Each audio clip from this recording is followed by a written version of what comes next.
ছোটোবেলায় মা যখন বলতো জোর করে পড়তে বসাতো, তো খেলতে দিত না, স্কুলে পাঠাতো জোর করে, গুছিয়ে দিত জামা কাপড়, সব কিছু করতো, আর আমরা কথা শুনতাম না। তখন মা বলতো যে মা হওয়া মুখের কথা নয়। আজকে আমিই করছি এত কষ্ট, একদিন তুইও বুঝতে পারবি মা হওয়ার ঠিক কতটা জ্বালা। তো আমি আজকে মা হয়ে বুঝতে পারছি সত্যি মা হওয়া মুখের কথা নয়। তখন ছিলাম মেয়ে, তারপরে হলাম বউ, তারপরে বউমা, এখন হয়েছি মা। এই যে জীবন একের পর এক, মানে মেয়ে থেকে বউ, বউ থেকে বৌমা, বৌমা থেকে মা, এখন হয়েছি, এটা কি খুব সহজ পথ? না বন্ধুরা, এটা মোটেও সহজ পথ নয়। এটা প্রত্যেকেই, সব গৃহবধূরাই জানে যে একটা মেয়ে বাপের বাড়িতে কেমন থাকে আর শ্বশুর বাড়িতে আসলে পরে ঠিক কতটা দায়িত্ববোধ, তারপরে তোমার সব কাজকর্ম যেগুলো না জানা সেগুলো ধীরে ধীরে শিখে যাওয়া, এগুলো আস্তে আস্তে তোমার মধ্যে অটোমেটিক আয়ত্ত হয়ে যাবে যে আমাকে কিভাবে একটা সংসারে গিয়ে সংসারটাকে ঠিক করে চালাতে হবে, কিভাবে সেই জীবনযাপনটা করতে হবে। তো সেটা মোটেও মুখের কথা নয়। তো নমস্কার বন্ধুরা, ঘরকন্যা মৃদুলার নতুন আরও একটি ভ্লগে আপনাদের সবাইকে স্বাগত জানাচ্ছি। আশা করছি সবাই সুস্থ আছেন, ভালো আছেন, আর যে যেখান থেকেই দেখছেন আমার ভিডিওটা পুরো শেষ পর্যন্ত দেখবেন। আশা করছি আপনাদের ভালো লাগবে। কিন্তু একটা কথা আমি বুঝে পাচ্ছি না, আপনারা কি করছেন, ভিডিওটায় ক্লিক করে দেখছেন, 1-2 মিনিট দেখেই বেরিয়ে যাচ্ছে না, একটা কমেন্ট করে বেরিয়ে যাচ্ছে। কেন এইগুলো হচ্ছে? কারণ বুঝতে পারছি আমার যে এভারেজ ভিউ ডিউরেশন সেটা মিনিমাম 1-2 মিনিটেরও নিচে আসছে, মানে ওটা নিচের দিকে ডাউনে থাকছে, তার মানে আমার ভিডিওটা ফুল কেউ দেখছে না। তা বন্ধুরা, এটা কেউ করো না। আমি যেহেতু প্রত্যেকের ভিডিও ফুল ওয়াচ দিয়ে আসি, সবাই একটু ফুল ওয়াচ দিয়ে দেবেন, কারণ এই ফুল ওয়াচটা না দিলে পরে মিনিমাম 3-4 মিনিট তো হওয়া প্রয়োজন আছে, না হলে পরে ওই এভারেজ ভিউ ডিউরেশনটা সেটা সবসময় লোয়েস্ট, মানে নিচের দিকেই দেখাবে। তো দয়া করে কেউ এরকম করবেন না, একটু ধৈর্য ধরে ভিডিওটা দেখবেন, আশা করি সবার ভালোই লাগবে। তো কথা বলতে বলতে আমার অনেকটাই কাজকর্ম এগিয়ে গেল। মেয়েকে তো ব্যাগটা গুছিয়ে স্কুলে জোর করে তুলে পাঠিয়ে দিলাম, তারপরে ঘরের কাজে হাত দিয়েছি। আজকে আর ভাত সকালে রান্না করা লাগবে না, কারণ কালকের না অনেকটা ভাত বেঁচেছিল, সেই ভাতটাই আজকে রয়েছে। তো যে কোনো একটা তরকারি নিরামিষ করব আর সকালের খাবারটা হয়ে যাবে। তারপরে সব কাজকর্ম সেরে স্নান করে তারপরে রান্না করব ভেবেছি। ওদিকে মা এক গাদা জামা কাপড় ভিজিয়েছে, সেগুলো গরম জল করে ভিজিয়েছে, তো কাচতে বসেছে। আমি এদিকে ঘরটার পরিষ্কার করে একটু ঘরটার মুছে নিয়ে তারপরে স্নান করব। এই যে মেয়ের স্কুলে পাঠানো থাকলে না সব কাজ সকালবেলা গুছিয়ে ওঠা যায় না, মানে আমার যদি কাজ শুরু করতে হয় কোনো রকম রান্নাঘরটা পরিষ্কার করে ঘরটার ঝাড় দিয়ে আমি টিফিন করতে চলে যাই, ওর খাবার তৈরি করতে চলে যাই, তো তারপরে আর অন্যান্য কাজ করা সম্ভব হয় না।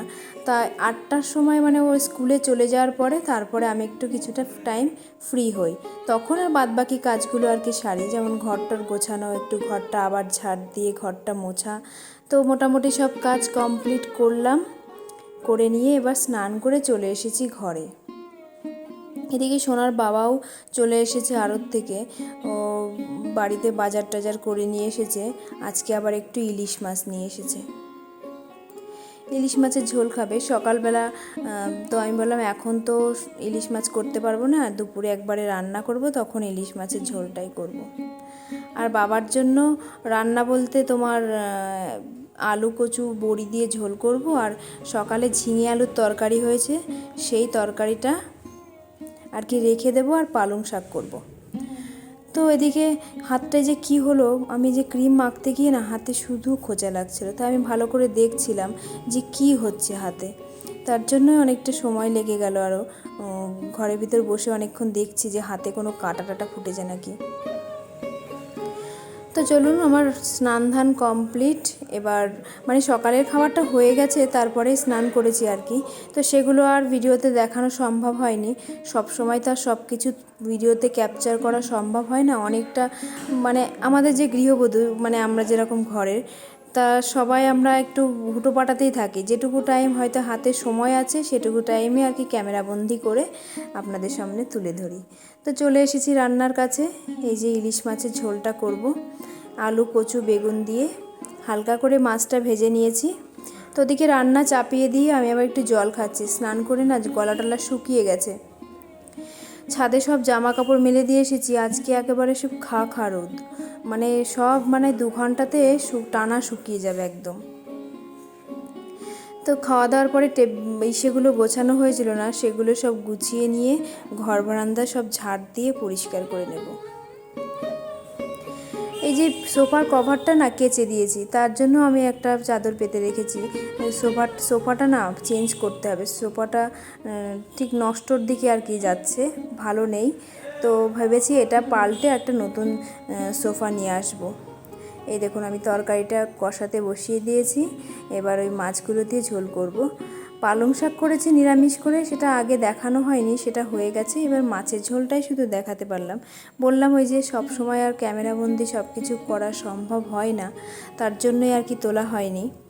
তো শুধু মাছের ঝোলটাই আমি দেখালাম আপনাদেরকে।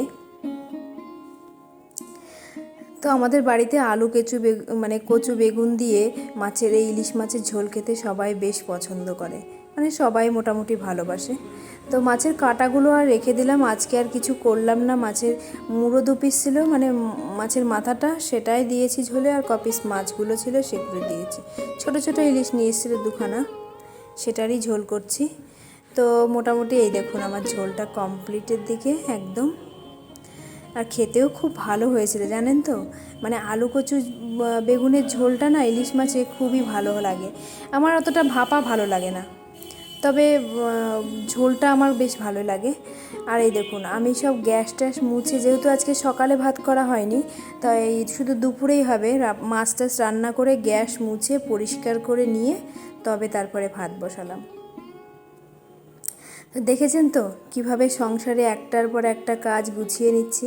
ওই যে বললাম প্রথমে ছিলাম মেয়ে, তখন মনে হতো যে সংসার কী জিনিস, সংসারে তো মা যেমন করছে আমাদেরকেও হয়তো করতে হবে সেরকম, কিন্তু সেই সংসারটা কিভাবে আস্তে আস্তে নিজের করে গুছিয়ে নিতে হয় সেটা এখন সেই মায়ের কথা মনে পড়ে, যে সংসার কেমন জ্বালা, তখন সংসারে গিয়ে বুঝতে পারবি। জ্বালা কিছুই নয়, তো সংসার সব নিজের মনে করে সব গুছিয়ে করলেই সেটা সুন্দর হয়ে যায়, এটাই যা। তো বাসনগুলো সব গুছিয়ে নিলাম। মাঝে মাঝে মায়ের এইসব ছোট ছোট কথাগুলো না খুব মনে পড়ে, যে এক সময় বলতো যে শ্বশুরবাড়ি যাবি সব বুঝতে পারবি যে আমাদের মায়েদের কত জ্বালা, সেসব কথাই ভাবি। ছাদ থেকে জামা কাপড়গুলো শুকিয়ে গেছে, সেগুলো নিয়ে চলে এলাম। এবার বসে বসে ভাঁজ করছি। সোনার বাবা গেছিলো সুতো আনতে আর কি শান্তিপুর, তো সেখান থেকে আসার প্রায় টাইমই হয়ে গেল, এক্ষুনি বোধহয় ঢুকেও যাবে। তার আগে জামার কাপড় কটা ভাঁজ করছি, ও এসে স্নান করবে, তারপরে খাওয়া দাওয়া করবো একসঙ্গে। বাবার খাওয়া হয়ে গেছে, বাবাকে খেতে দিয়ে দিয়েছি। বাবা হলো ঠিক রাইট 1:30 থেকে 2টোর মধ্যে খায়, তা আগে আগে যেহেতু রান্না হয়েই যায় তাই আগে আগে দিয়ে দিই। ঠাকুরকে একটু প্রসাদ দিয়ে এসে ওপরে ঠাকুরকে খেতে দিয়ে এসে তারপরে নিচে খেয়ে নেয়। ওই দেখুন কথা বলতে বলতে সোনার বাবা চলেও এসছে সুতো নিয়ে। সেই সুতোগুলো আমাকে বললো যে 2 মুড়া সুতো এখনই ঘোরাতে দিয়ে আসো, কারণ সুতো ফুরিয়ে গেছিলো। তাঁতিরা বলছিল তাড়াতাড়ি ঘোরাতে দাও, তো আমি মেরুন কালারটা আগে তাড়াতাড়ি গিয়ে নলি ঘরে দিয়ে আসলাম। ও আমাদের নলি ঘরটা আপনাদের দেখানো হয়নি না, আমি দেখাবো নেক্সট একটা ভিডিওতে, আপনাদের দেখাবো যে আমাদের এই সুতোগুলো কোথায় ঘোরানো হয়। যে নলি আছে, ওগুলোকে নলি বলে, সেই নলিতে পাকানো হয় মেশিনের সাহায্যে। সেই মেশিনটা আমাদের দেখানো হয়নি, ওটা আলাদা মেশিন ঘর আছে। আর ওই সুতোর দেখাশোনা আমার শাশুড়ি মাই করে। কিন্তু আজকে কি হয়েছে বলুন তো, আমি আজকে বাড়ি আছি, সকালের দিকটা শাশুড়ি মাকে পাঠিয়েছি, আমি বলছি আমি বাড়িতে রান্নাবান্না করছি, আপনি গিয়ে দোকানে থাকুন, যদি কেউ আসে আমাকে ফোন করবেন, আমি ছটপট চলে যাব। ওই জন্য মাকে আজকে দোকানে রেখে দিয়েছি, কারণ দিয়া তো বাড়ি নেই, কারণ দিয়া সকালে যায়, আমি যাই না, কারণ সব কাজ গুছিয়ে না আর হয় না। এই দেখুন একটা কাণ্ড, মেয়ে স্কুল থেকে এসেছে, ওর দাদুকে বলেছিলাম দাঁতটা তুলে নিয়ে আসবেন, দাঁতটা তুলে হেসেই পাচ্ছে না, ওর এত লজ্জা করছে। তো ওর আয়নায় বারবার মুখ দেখেই যাচ্ছে আর হাসছে। তো এদিকে আমরা দুপুরের খাবার খেতে বসে গেছি। আমার ছোটো ননদ কাতলা পাতুরি করেছিল, সেই কাতলা পাতুরি দিয়ে গেছে। এই দেখুন, মানে কলার পাতায় করে, মানে এটা আগে থেকেই ঠিক করা ছিল যে আজকে কাতলা পাতুরি করে দিয়ে যাবে। তো খুব সুন্দর খেতে হয়েছিল। আমরা না কোনো দিন কাতলা পাতুরি খাইনি, দিদি কোথা থেকে খেয়ে রেসিপিটা জেনে এসছে। মানে দিদির ছেলে, মানে ননদের ছেলে ঈশানও খুব বায়না করেছে, ওর খুব ভালো লেগেছে। তো বলেছে মা আমাকে কাতলা পাতুরি করে দেবে। তো ওই জন্য ও কাতলা পাতুরি করেছে, তা আমাদেরকেও 4 পিস পাঠিয়েছে। খুবই সুন্দর টেস্টি হয়েছিল, ও সুন্দর করেছিল। আর এদিকে আমি এই যে ইলিশ মাছের ঝোলটা করেছি, সেই ঝোলটাই সবাইকে আর কি বেড়ে দিচ্ছি। তো ভিডিওটা আপনারা একটু ফুল ওয়াচ করবেন, আশা করি আপনাদের ভালো লেগেছে। তো আর যারা আমার নতুন বন্ধু আছেন তারা একটু সাবস্ক্রাইব করে পাশে থাকবেন, আর যারা আমার পুরনো বন্ধু আছেন সুন্দর সুন্দর কমেন্ট করছেন, এভাবেই আমার ভিডিওতে কমেন্ট করবেন। আমার না ভীষণ ভালো লাগে আপনাদের এই সাপোর্টগুলো, মানে মনের থেকে না একটু মোটিভেশন বেড়ে যায় যে দিদি ভাইরা এত সুন্দর সুন্দর, দাদা ভাইরাও করছে, অনেক সুন্দর সুন্দর কমেন্ট করছে, যা নিশ্চয়ই ভালো হচ্ছে। তো এরপরেও আমাকে করতে হবে, এই মোটিভেশনটা কিন্তু বেড়ে যায়। তা আজকের মতন ভিডিওটা এখানেই শেষ করছি, আবার একটা নতুন ভিডিও নিয়ে আপনাদের সামনে আসবো পরের দিন।